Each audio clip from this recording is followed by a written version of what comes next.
গরমটা আজ কিছুদিন দেখছি আবার বেড়েছে। বৃষ্টিপাত আবার বন্ধ হয়ে গেছে। আর সেই কারণে গরমের পরিমাণ এতই বেড়ে গেছে যে কি বলবো। তো এই গরমে হালকা রান্না করাই তো আমাদের দরকার, যা আমাদের শরীরকে সুস্থ রাখবে। তো সেই জন্য আজ আমি বেশ কিছু সবজি দিয়ে একদম হালকাভাবে কিভাবে মাছের ঝোলটা রান্না করি সেটাই আপনাদের সঙ্গে শেয়ার করেছি। তো নমস্কার, কেমন আছেন সবাই? আশা করি সকলে খুব ভালো আছেন, সুস্থ আছেন।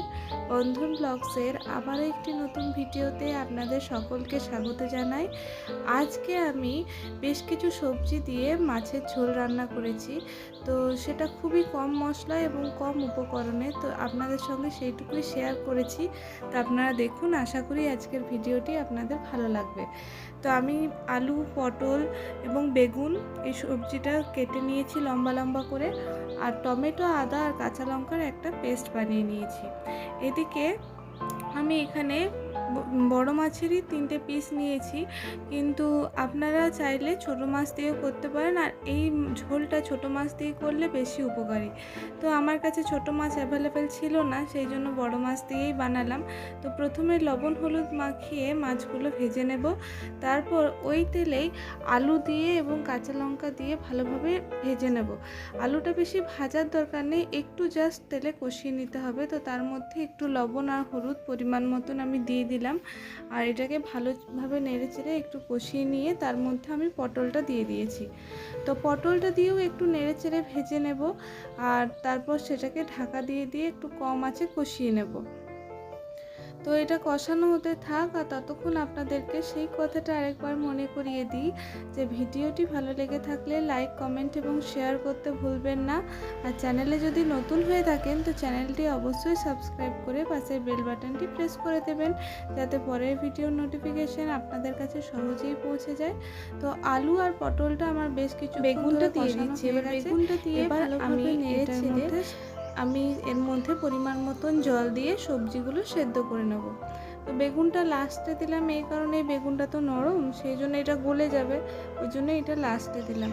তো এবার এটা ঢাকা দিলাম কিছুক্ষণ, তারপর এটা একটু কষিয়ে নিয়ে এবার আমি এর মধ্যে পরিমাণ মতন জল দিয়ে দেবো। তো গ্রীষ্মকালের দিনে এরকম হালকা পাতলা ঝোলের সাথে ভাত খেতে কিন্তু খুব ভালো লাগে। আর প্রত্যেকদিন রিচ রান্না এই গরমে না খাওয়াই তো ভালো, তাই না? এই হালকা রান্নাগুলো আমাদের শরীরকেও সুস্থ রাখবে। তো আমি পরিমাণ মতন জলটা দিয়ে দিয়েছি। তো এটা এবারে ফুটুক এবং জলটা মরে যাবে আর সবজিগুলো সেদ্ধ হয়ে যাবে। তো চলুন দেখি। হ্যাঁ, এই যে জলটা মরে গেছে, আর দেখুন সবজিগুলোও সেদ্ধ হয়ে গেছে।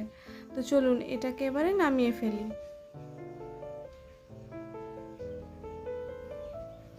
এবারে আমি ওই কড়ার মধ্যেই পরিমাণ মতন সর্ষের তেল দিলাম।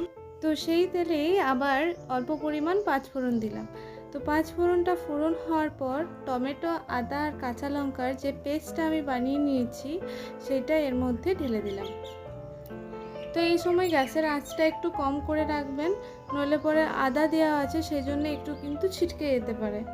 তো এই যে একটু নেড়ে চেড়ে এবার আমরা যে রেগুলার মশলাগুলো রান্না ইউজ করি, হলুদ গুঁড়ো, জিরে গুঁড়ো, ধনে গুঁড়ো, সেগুলো এর মধ্যে অ্যাড করব। তবে হলুদটা দেব না, কারণ হলুদটা তো আগেই সবজিগুলোতে দিয়ে সেদ্ধ করে নিয়েছি, সেই জন্য শুধুমাত্র জিরে গুঁড়ো আর ধনে গুঁড়োটা এর মধ্যে অ্যাড করব।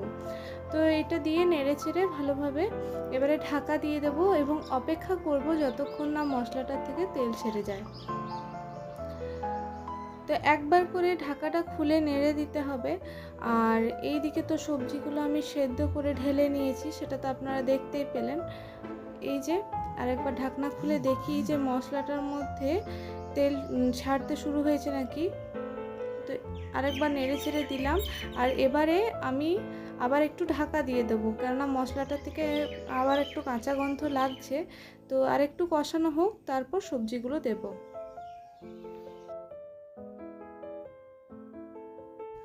তো মশলাটা যত ভালো কষানো হবে না, তত ভালো কিন্তু রান্নাটার স্বাদও হবে।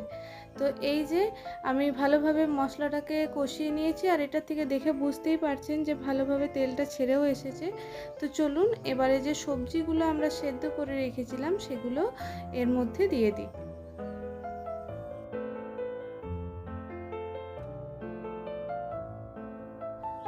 সবজিগুলো দিয়ে একটু ভালোভাবে মশলার সাথে মিশিয়ে নিলাম। আর এবারে এটা ঢাকা দিয়ে একটু ফুটতে দেব। আর ঝোলটা ফুটে আসবে, তারপরে মাছগুলো দেব। এখন কিন্তু মাছগুলো একসাথে দিয়ে দেব না। তো ঝোলটা একটু ফুটুক। তো ঢাকা খুলে দেখি যে ঝোলটা একেবারে ফুটে এসেছে। তো চলুন এবার ভেজে রাখা মাছগুলো এর মধ্যে দিয়ে দিই।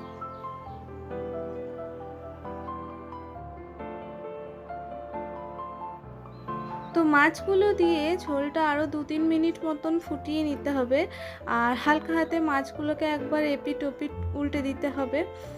তো তাহলেই কিন্তু মাছের ঝোলটা একেবারে রেডি হয়ে যাবে। তো কত কম উপকরণে এবং কত তাড়াতাড়ি আজকের রান্নাটি আমি করেছি তা আপনারা দেখে অবশ্যই বুঝতে পারছেন। তো আজকের ভিডিও আপনাদের